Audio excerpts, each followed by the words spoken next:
This is a half kneeling dumbbell overhead press. So half kneeling just means one knee down, the other knee up. I like this a lot for overhead pressing because it helps us control our core position. I'm gonna get this weight up. It doesn't have to be right in front, but I also don't love it out here. For most people, like it kind of at about a 45-degree angle away from the body, just tends to be most comfortable. I wanna get a little squeeze here to keep my rib cage down. I don't wanna flare my rib cage up or arch my back. So a little squeeze here, you can keep your hand there if that's helpful. And then the main technique thing for what the arm is doing is I want this elbow pushed inward a bit, so it's right underneath the wrist. So I want this forearm straight up and down at the start.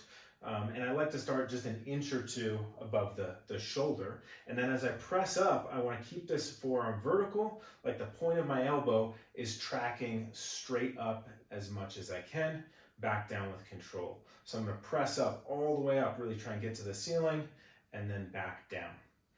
So the key there, why I said I want this elbow drawn in a bit, is that's shoulder external rotation. So shoulders rotate in and they rotate out. The shoulder's typically more stable and promotes better shoulder blade movement when we have a little bit of relative external rotation.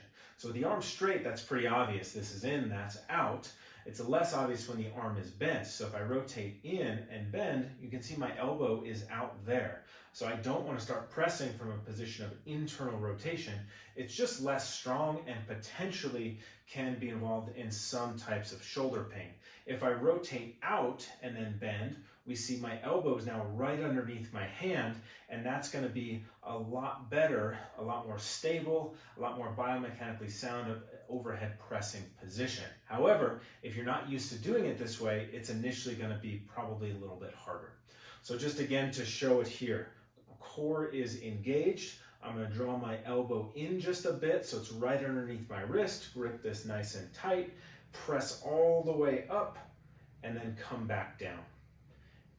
And then as I come down, I want to make sure that I'm still in this position. Sometimes I'll see people go fast and they'll drift out like that. And so in general, I don't need to go in slow motion, but I want to have a little pause at the top, pause at the bottom, so I know when I'm in a good position. So I'll do one side and then switch to the other side.